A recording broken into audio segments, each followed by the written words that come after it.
신명기 4장 25절에서 49절까지 이제 모세는 과거 역사의 해고를 마무리하면서 오늘 본문 초반에 미래에 대한 경고와 그리고 약속을 말씀하고 있습니다. 첫 번째 25절에서 28절까지는 경고의 말씀을 하고 있습니다. 마치 예언을 하듯이. 그런데 이 첫 번째 주는 경고는 우상 숭배에 대한 경고입니다. 25절, 내가 그 땅에서 아들을 낳고 손자를 얻으며 오래 살 때 만일 스스로 부패하여 무슨 형상의 우상이든지 조각하여 내 하나님 여호와 앞에 악을 행함으로 그의 노를 일으키면, 우상을 숭배하면 하나님 노를 일으킨다, 격발하시는 모습을 볼 수 있습니다. 모세는 경험적으로 하나님이 얼마나 우상 숭배를 싫어하시는지, 그리고 우상 숭배의 결과가 얼마나 비참한지 너무나 잘 알고 있습니다. 본인이 직접 산에서 받은 헌법과도 같은 그 십계명의 첫 번째, 두 번째 내용이 우상 숭배 금지이고, 그리고 또 경험했습니다. 자기가 하나님 말씀 받기 위해서 산에 잠깐 올라간 그 사이에 백성들은 산 밑에서 무엇을 했습니까? 바로 있지도 않은 우상을 만드는 모습을 볼 수 있습니다. 그런데 이제 상황은 어떻습니까?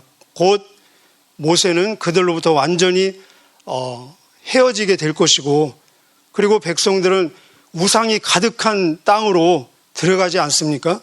그리고 그 백성들은 우상에 쉽게 노출되고 우상에 빠지는 그 성향을 모세는 너무나 잘 알고 있죠. 그 마음이 어떻겠습니까? 그래서 27절에 보면은 26절, 7절 보면은 너희가 우상 숭배를 하게 되면은 속히 망할 것이고 전멸할 것이고 흩어질 것이고 쫓겨날 것이다. 그런데 이 경고가 마치 예언처럼 아주 현실이 되는 것을 우리 잘 알 수 있습니다. 그래서 우상 숭배를 통해서 그들은 나중에 보면 남과 북으로 찢겨지고, 그리고 아수르 바벨론으로 쫓겨가는 모습을 볼 수 있습니다. 근데 여기서 끝나면 안 되겠죠. 29절부터 32절까지는 그 이후의 회복에 대한 약속입니다. 그래서 25절부터 32절까지는 사실 이스라엘 전체 역사의 요약이라고 볼 수 있습니다. 근데 이 역사는 아직도 끝나지 않았습니다. 아직도 이스라엘은 회복 중에 있습니다. 자, 우리 29절부터 32절까지 같이 한번 읽어보실까요? 이게 미래에 대한 약속입니다. 시작. 그러나 내가 거기서 내 하나님 여호와를 찾게 되리니 만일 마음을 다하고 뜻을 다하여 그를 찾으면 만나리라. 이 모든 일이 내게 임하여 환난을 당하다가 끝날에 내가 내 하나님 여호와께로 돌아와서 그의 말씀을 청종하리니 내 하나님 여호와는 자비하신 하나님이시라. 그가 너를 버리지 아니하시며 너를 멸하지 아니하시며 내 조상들에게 맹세하신 언약을 잊지 아니하시리라. 내가 있기 전 하나님이 사람을 세상에 창조하신 날부터 지금까지 지나간 날을 상고하여 보라. 하늘 이 끝에서 저 끝까지 이런 큰 일이 있었느냐? 이런 일을 들은 적이 있었느냐? 그러나 29절 그러나 대반전의 약속입니다. 거기가 어디입니까? 흩어지고 쫓겨난 이방 땅이죠. 바로 바벨론도 될 수 있고 아수르도 될 수 있고, 거기서 마음을 다하고 뜻을 다하여 하나님을 찾으면 끝날에 내가 내 하나님 여호와께로 돌아오리라. 이 끝날에 한번 밑줄을 거두시고요. 그래서 우리가 아는 대로 그들은 흩어지고 쫓겨났지만 나중에 거기서 이방 땅에서 다시 마음을 다하고 성품을 다해서 하나님을 찾는 모습을 볼 수 있습니다. 다니엘이 있었고 사드락, 메삭, 아벳노고, 에스라, 스룹바벨, 느헤미야, 에스더, 모르드게 등등 이름 없는 신실한 마음을 다하고 힘을 다하고 목숨을 다해서 하나님을 찾는 사람들이 다시 나오는 걸 볼 수 있습니다. 그들이 포로 70년 만에 다시 하나님의 땅으로 돌아오고, 그런데 어떻게 됐습니까? 나중에 또 다시 우상 숭배에 빠져서 다시 흩어지고 쫓겨나고, 그래서 2000 만에 또 돌아오지 않았습니까? 그런데 여기 29절 끝에 보면 끝날에 그랬습니다. 끝날. 이 끝날이 언제입니까? 끝날은 원래 이 단어 원어로 보면은 모든 날들의 끝날에, 모든 날들의 끝에 그랬습니다. 그러면 이 끝날이 왔습니까? 안 왔습니까? 아직 안 왔죠. 그죠? 모든 날들의, 아직도 날들이 지금 진행되고 있지 않습니까? 모든 날들의 끝에, 이 끝날의 끝은 오지 않았다는 것입니다. 그래서 모든 역사의 끝, 예수님 재림할 때죠. 그죠? 그때 그들이 진정으로 다시 한번 하나님께 돌아오는, 이 민족적으로, 집단적으로, 국가적으로 돌아오는 때가 있다는 것입니다. 이것이 로마서 11장 25절, 26절로 연결되는 걸 볼 수 있습니다. 끝날에. 그래서 로마서 11장 25절, 26절에 이 신비를 너희가 모르기를 원치 아니하노니, 이건 신비라는 것입니다. 신비. 이 신비는 이방인의 충만한 수가 들어오기까지 이스라엘의 덜어는 우준하게 되었고, 그러나 온 이스라엘의 구원을 받으리라.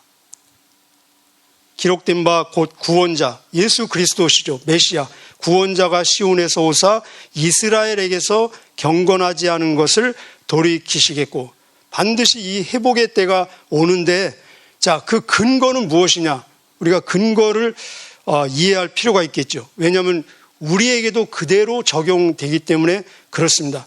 그 근거는 29절에 보면은 그들이 마음을 다하고 뜻을 다해서 하나님을 찾았다라는 내용 나오죠. 그 근거는 그들이 깨닫고 회개했기 때문에인 것처럼 보입니다. 그러나 그 이전에, 그들이 깨닫고 회개하기 그 이전에 근원적인 근거는 뭐냐? 바로 창조자 되시고 그들을 자비로 끝까지 인도하시는 하나님이 일방적으로 주신 약속, 언약이라는 것입니다. 언약. 내 조상들에게 맹세하신, 맹세까지 하시면서 하신 그 언약. 언약은 약속 아닙니까?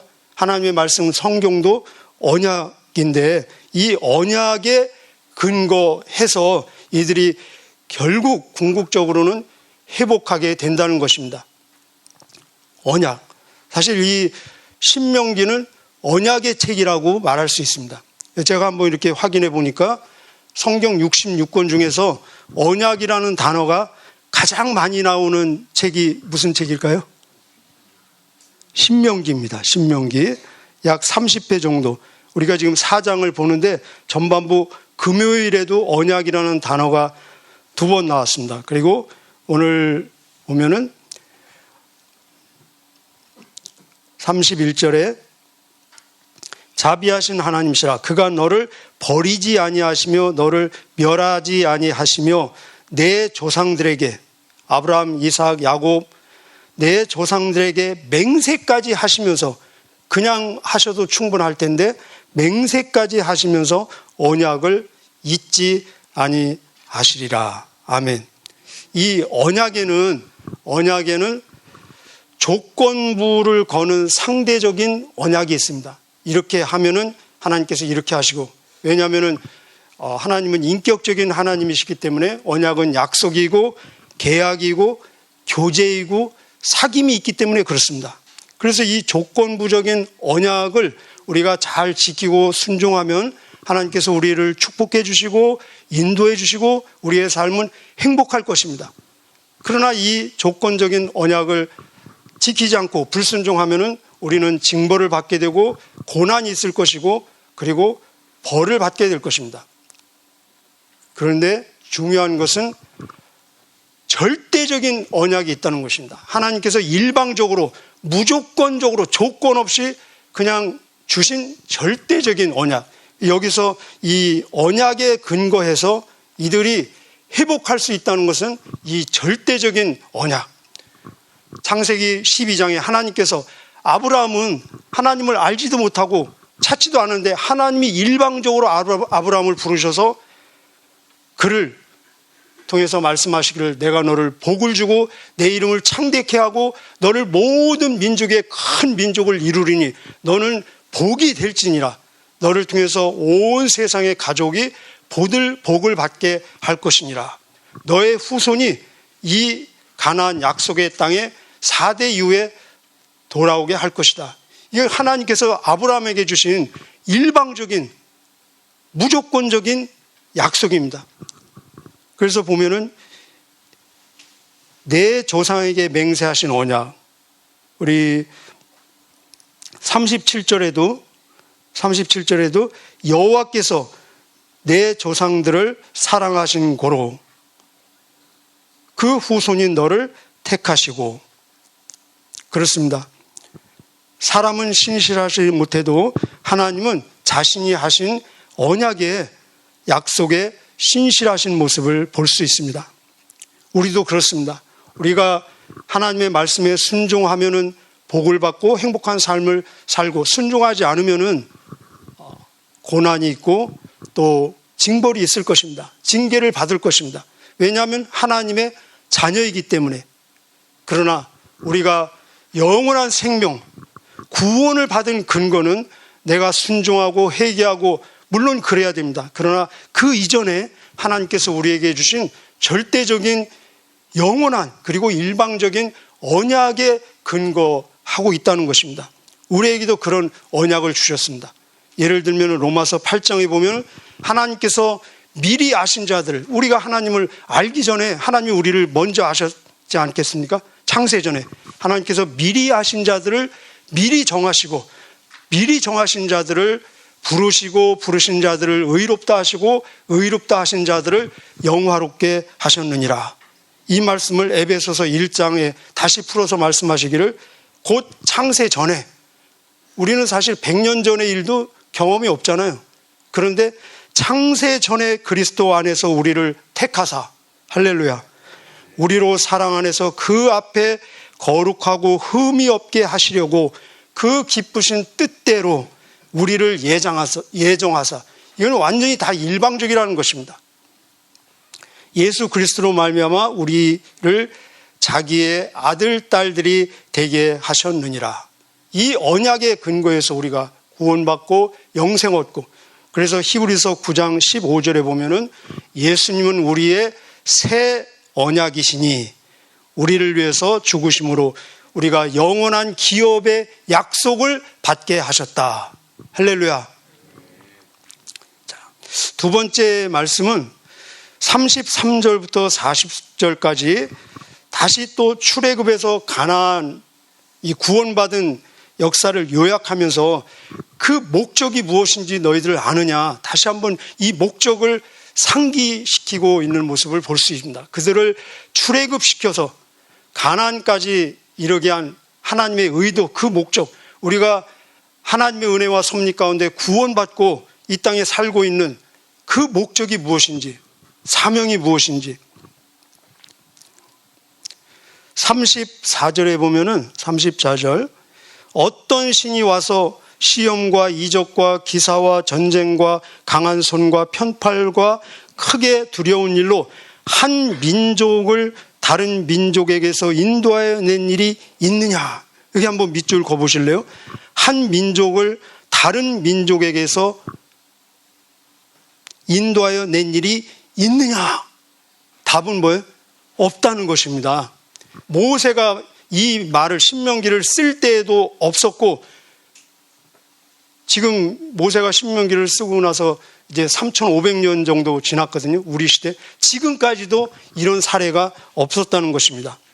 한번 이 출애굽의 역사를 잠깐 우리 잘 알고 있죠. 한번 상상을 해보십시오. 우리는 그걸 너무나 잘 알기 때문에 사실은 모르는 게 많이 있죠. 그런데 너무나 잘 아는 것처럼 생각하고 있기 때문에 그 출애굽에서 가나안까지의 그 어마어마한 사건을 그냥 그랬구나로 넘어갈 수가 있습니다. 한번 성령님의 인도하심으로 묵상을 한번 해보시길 바랍니다. 430년 동안 그들은 그 당시에 최고 강대국 이집트에 종살이하고 있었습니다.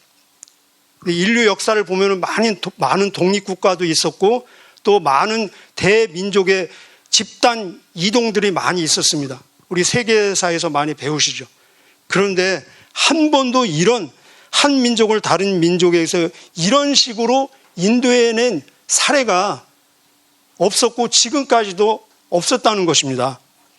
이들은 430년 동안 종살이하면서 한 번도 독립운동 한 적 없죠. 우리는 독립하기 위해서 얼마나 많은 독립운동이 있었습니까? 그 36년 짧은 기간인데도. 그런데 이들은 한 번도 독립운동을 한 적도 없고 자기의 어떤 조직도 갖추지 않았습니다.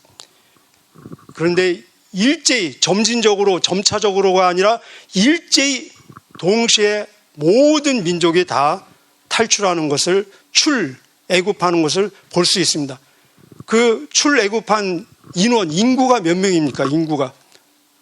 바로 출애굽을 하고 나서 인구조사를 민수기에서 하는데 20세 이상 남자만 60만, 우리 60만 많이 들어봤죠. 60만 3,550명. 여기에는 20세 이하 남자 포함되지 않았습니다. 여자 다 포함되지 않았습니다. 그러면은 못돼도 200만은 넘을 것이다 이렇게 다 추측하고 있습니다. 200만 인구, 우리 광주 인구보다 많잖아요. 그죠?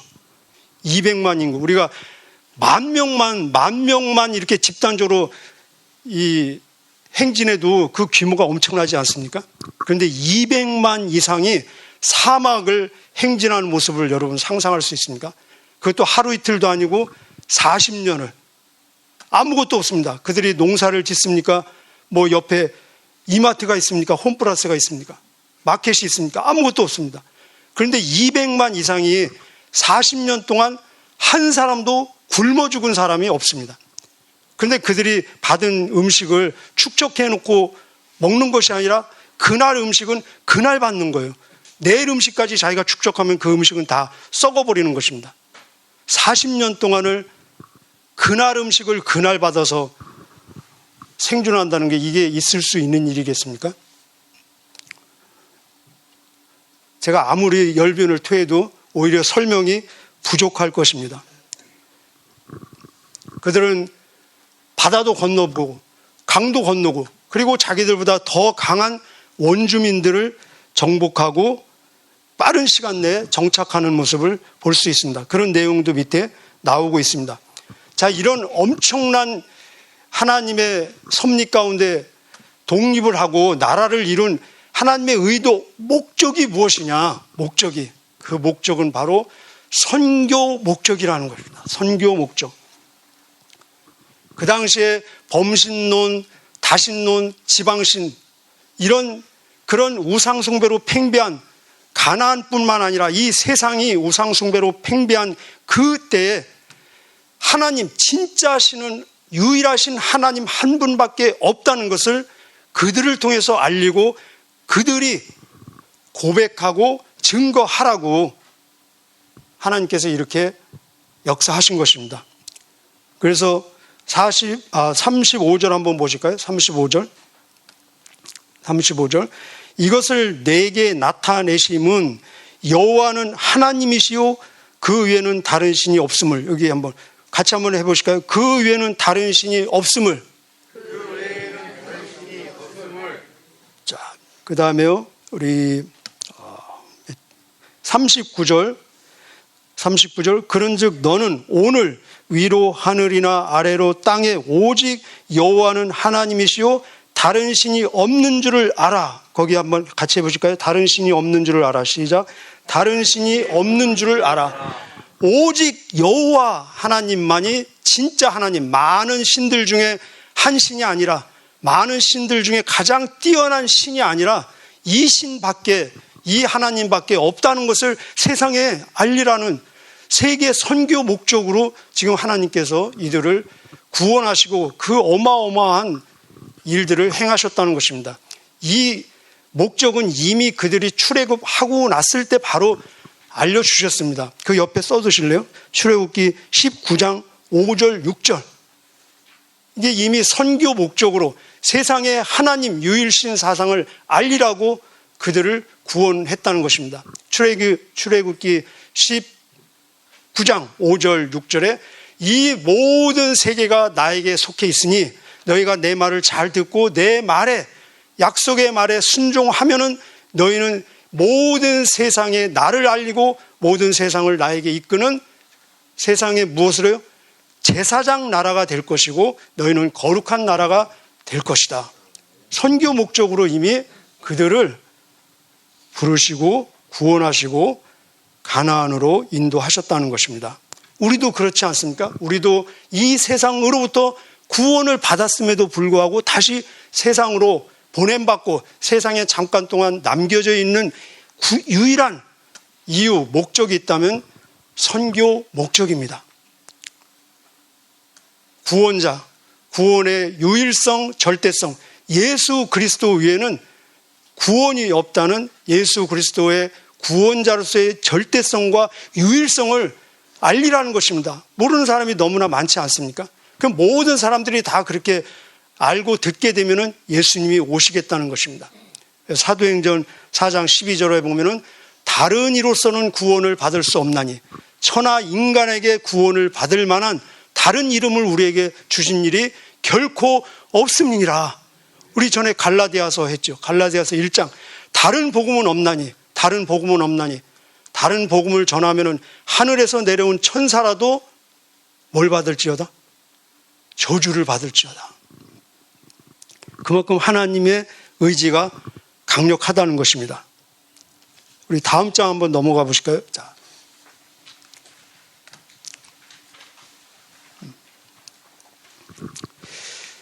(40절부터) 우리 아까 40절 읽어주시고요. 41절부터 49절까지는 또 반복해서 말씀하십니다. 이 내용은 모세 때 이미 아모리 지역을 점령을 하고 그리고 세 지파에게 땅 분배하지요. 그죠? 루벤 그리고 갓, 므낫세 세 지파에게 땅 분배를 이미 하고 그리고 세 지파 지역에 도피성을 정하는 것을 볼 수 있습니다. 세 지역에 도피성을 정하고 그리고 요단을 건너면은 또 다시 세 지역의 도피성, 총에서 6개의 도피성이 만들어질 것입니다. 이 도피성은 우리가 아는 대로 본의 아니게 다른 사람을 살해한 사람이 살인자가 되었을 때 사형의 보복, 본의 아니게 살인한 사람도 사형의 보복의 대상입니다. 근데 하나님은 자비와 긍휼이 많으셔서 그들에게 이 사형당할 그런 길을 피할 유일한 길을 마련해 주시는데 그것이 바로 도피성입니다. 자, 이 의미는 역사적인 의미와 영적인 의미가 있는데 먼저 역사적인 의미는 우리가 모세는 요단을 건너지 못했죠. 그죠? 모세는 비록 요단을 건너지 못했지만 모세는 이미 약속의 땅, 이 모리아는 이미 아브라함을 통해서 창세기 15장에 너희 후손들에게 모리아 땅을, 모리아 족속을 너희 후손들에게 주겠다고 이미 약속을 했습니다. 그래서 모세가 비록 요단은 못 건넜지만 모세는 약속의 땅에 도착을 했고 정복을 했고 분배를 이미 시작한 것을 보여주고 있습니다. 자, 영적인 의미는 무엇이겠습니까? 본의 아닌 살인자도 사형의 보복의 대상입니다. 그러나 은혜의 하나님이 피할 길을 마련해 주십니다. 그것이 바로 도피성입니다. 이것은 유일한 길입니다. 그리고 이 혜택은 이방인들도 누릴 수 있습니다. 그리고 그 도피성에 들어가서 그것이 다 끝나는 것이 아니라 대제사장이 죽으면 완전 자유, 해방, 그리고 무죄가 선언되는 것입니다. 그래서 대제사장의 죽음을, 이 살인자의 죽음을 대신하는 것으로 간주하는 것입니다. 그래서 대제사장의 죽음은 살인자에게 무엇이 됩니까? 복음이 되는 것입니다. 복음. 좀 미안한 얘기지만 남의 죽음이 나에게 기쁜 소식이 된다는 건 굉장히 미안한 얘기죠. 그런데 현실적으로 이 살인자에게 대제사장의 죽음은 굿뉴스, 복음이 되는 겁니다. 이것이 우리에게 무엇을 의미하는지 다 아시죠? 그죠? 우리는 아담과 하와 이래 모든, 저를 포함한 모든 사람들은 아담과 하와 이래 본의 아니게 죄인으로 태어났습니다. 죄인으로 태어날 것입니다. 죄의 삭은 사형입니다. 사형. 그래서 모든 인간은 태어나길 무엇으로 태어납니까? 이미 다 사형수로 태어나는 것입니다. 이것이 로마서 1장에 나와 있습니다. 우리를 대신해 죽으신 예수님은 유일하고 영원한 도피성이 되시고, 예수님은 유일하고 영원한 피난처가 되시고, 유일하고 영원한 구원자가 되시고, 유일하고 영원한 우리의 대제사장이 되십니다. 할렐루야. 오늘도 하늘에서 우리를 위해서 예수님은 중보하고 계십니다. 오늘 또 예수님 안에서 참 자유, 해방, 생명, 평안, 기쁨을 누릴 뿐만 아니라 이 도피성을 모르는 사람들이 오늘도 우리 주변에 많이 있지 않습니까?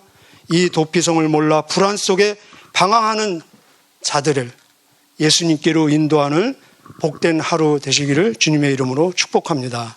기도하시겠습니다.